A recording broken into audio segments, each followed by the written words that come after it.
Hello once again, everybody. I hope you enjoyed week number 1 of Kovid Kombat. We all know what you're here for, so let's dive right into workout number 2 in week number 2, entitled Hang in There, Dummy. The winners of this workout will be the men and women who can complete a simple calorie row for time. Every minute you must exit your rower and complete hang dumbbell clean and jerks.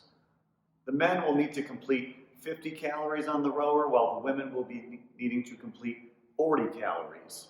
You will be able to start on the rower, get that first full minute in. Once the clock reads 1 minute, you will need to exit your rower and complete 10 hang dumbbell clean and jerks for RX. And for scale, you will need to complete 6 hang dumbbell clean and jerks. The prescribed weight on the dumbbell for the men is a 50-pounder, whereas the women will be using a 35. For the scale division, men will be needing to use a 35-pounder, and the women will have a 20-pound dumbbell.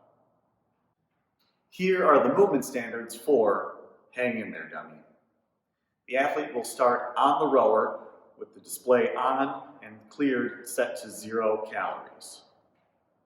The handles may not be picked up until the call of 3, 2, 1, go. At that point, the athlete will have an entire minute to row as many calories as they can to reach their goal of 50 or 40.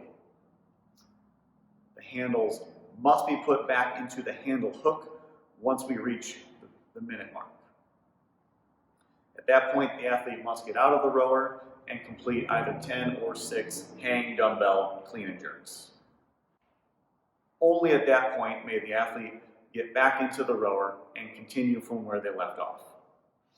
Once the athlete reaches the minute mark, the judge will tell them, and they must put the handles back into the handle hook. No extra little baby pulls, no getting in one more. When it comes to your dumbbell clean and jerks, here are the specifics. Your dumbbell will start on the floor. Every time you get to it, you must do a full deadlift, standing it up, tall at the top, then beginning from a hang position. If you pull it all the way from the floor to your shoulder, that rep will not count. It must come from full elbow extended position, hanging below your waist. In the RX division, the men and women will each have 10 reps to complete with their dumbbell. In the scale division, the men and women will each have 6 reps to complete. You may switch hands as often as you'd like.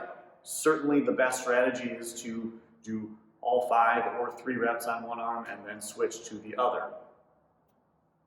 However, you can do it however you want. If you want to trade every time, but I recommend doing half and half. Once the athlete has done all of their clean and jerks, they may then set their dumbbell back on the floor and get back into the rower. Once you have deadlifted your dumbbell all the way from the floor, you may begin your hang dumbbell clean and jerks. So once again, you're starting with a straight elbow, driving those hips through to bring the dumbbell up to your shoulder, dipping once again to drive it all the way up. At the top of the movement, the elbow, shoulder, hips, and knees all need to be locked and extended with the dumbbell over top the midline of the body. Technically speaking, when you are doing your hang dumbbell clean and jerks, it really doesn't matter how you get the dumbbell from the hang position to your shoulders to that overhead locked out position. If you want to do a bicep curl into a strict overhead press with it, it seems like a terrible idea, but you can do it. The point is that it needs to come from the hang position, get to the shoulders, and then go overhead. There's 2 big rules I need you to know about when it comes to this workout.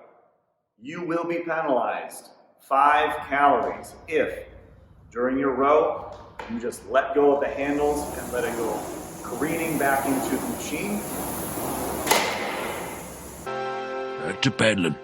And you will be penalized 5 calories if you drop your dumbbell. I don't care if you drop your dumbbell from overhead, if you drop it from your waist, That's a pedaling. if you drop it from your knees.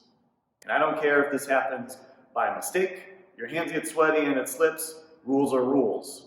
What that means is, if we or your judge catch you doing that, instead of rowing to 50 or 40 calories, you will be rowing to 55 or 45 calories.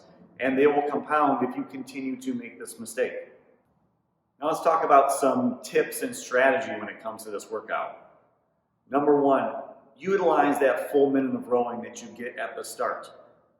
Whether you're a pretty strong rower or you're not that great at it, that's your best opportunity to get ahead and really work towards that goal of 50 or 40. Try to get as many as you can in that without burning yourself up. The way you're going to do that is focusing on nice, long, strong strokes when you're on the rower, making sure you utilize your hips, then your legs, and finish with your arms. You're going to need your arms more when it comes to that dumbbell. So the more you can practice good technique like we've talked about in class, the better you're going to be able to perform on that rower. Pay attention to where you have the damper set on the side of the rower. Most of you do a little bit better when it's between 8 and 10, but pay attention to that. Make sure it's set to where you want it to be before the workout starts. Don't be dicking around with it while we're doing it. When it comes to your dumbbell clean and jerks, the best technique you can have is utilize those hips like you would with a kettlebell swing. Save your arms as much as you can. You need both for both exercises. Okay? But with having to go overhead, you're going to use your arms and your shoulders. So utilize those hips to help bring that dumbbell up to your shoulder.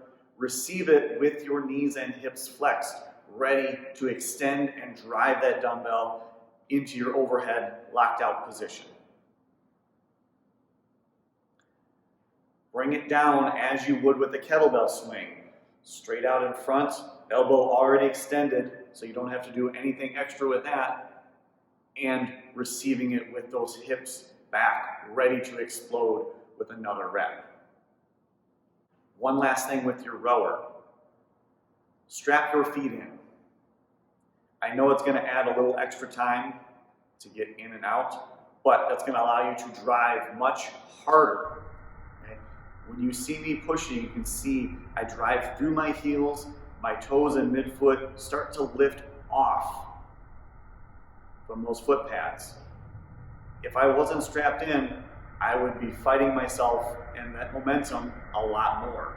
Here, at least I'm locked in, I'm ready to pull myself back forward and get set for another strong drive. Well, that about does it for workout number 2 of Kovid Kombat. I hope you guys enjoy this one. I hope you found this video helpful. Again, try out some of these tips when you're warming up. If you get a chance to redo this workout, play around with a couple things, think about what your strengths are. Good luck in week number 2. I look forward to seeing you on the leaderboard. Bye. Paddling the school canoe? Oh, you better believe that's a paddling.